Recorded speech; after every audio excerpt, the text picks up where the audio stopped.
Hello. In this video lesson, I will discuss how the trade barriers would affect a domestic monopoly in an importing country.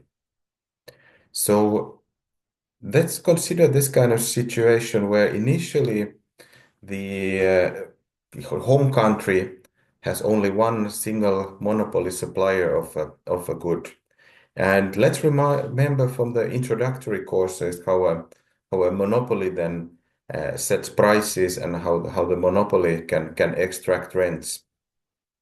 So in this figure taken from the Krugman et al. Textbook, we have the red color line indicates the demand curve, and we have the green color MC is the marginal cost of the monopoly supplier.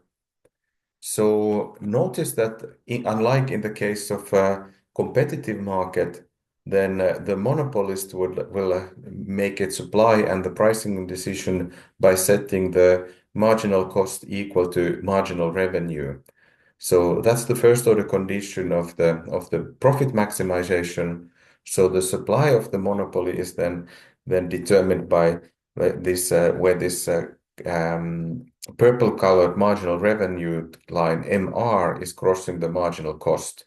So this is the optimal production decision for the monopolist.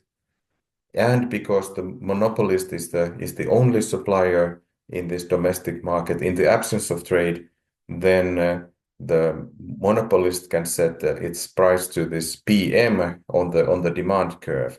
So this PM is what domestic consumer needs to pay in the situation of a monopoly, and but the marginal cost of the monopoly is much lower. So therefore, the monopoly can extract that kind of monopoly rents above this kind of market. In addition to covering its production cost, it also extracts considerable monopoly rents. So suppose now that then the government is considering opening up this market for trade. So for example, this monopoly might be actually some kind of legal monopoly awarded by the government.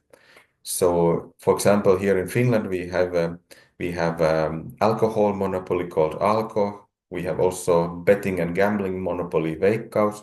So we have a couple of this type of government's legal monopolies. So suppose that either of these government monopolies would be then opening for the international trade. And suppose that the market price in the global market is PW. So consider what happens to the monopoly rents then when this kind of industry is then opened up for free trade. So in that case, of course, under free trade, then there will be a lot of imports. So imports would be the difference between this demand curve, and in fact, the domestic monopoly would have to decrease its production and start to behave as if it was a competitive firm. So opening up for trade would then totally the monopoly would totally lose its monopoly power and start to behave as if it was just a normal competitive firm. So the monopoly will also have to take this world market price PW, and its supply would decrease a lot. So it would supply according to its marginal cost curve. So after opening up for trade, monopoly will only produce amount QF, and then this difference between DF, which is the demand under free trade, and QF, which is the domestic supply under free trade. So the difference is then imported from abroad.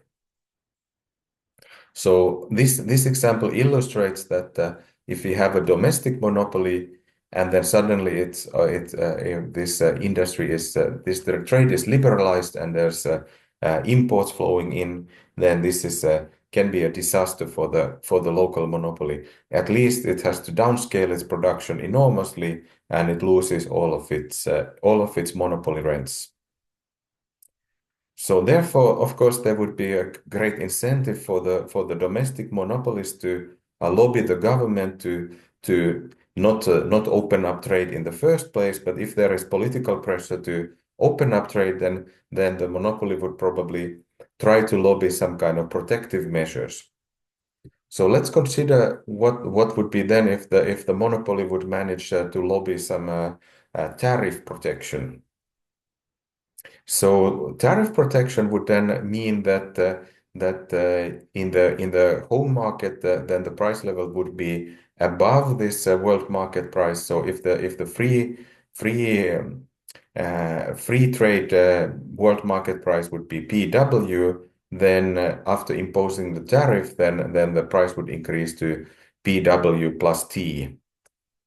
So in that case, then demand decreases to some extent as the price increases. Imports decrease as a result of the tariff.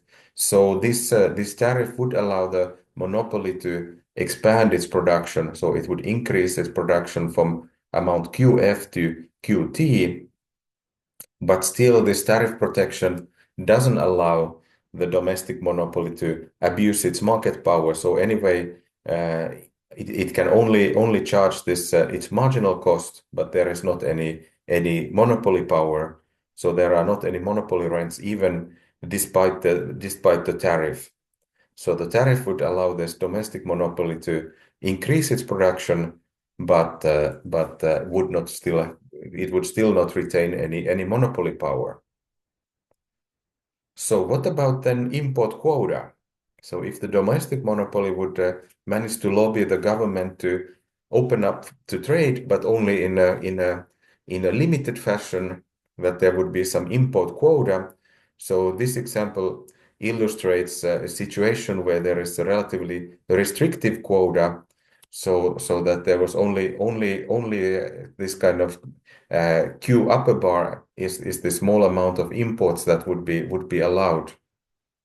So this example illustrates then that, okay, the demand curve, the red color D is this kind of original demand curve. And then if we allow for the imports, of course, this kind of imported goods are much cheaper.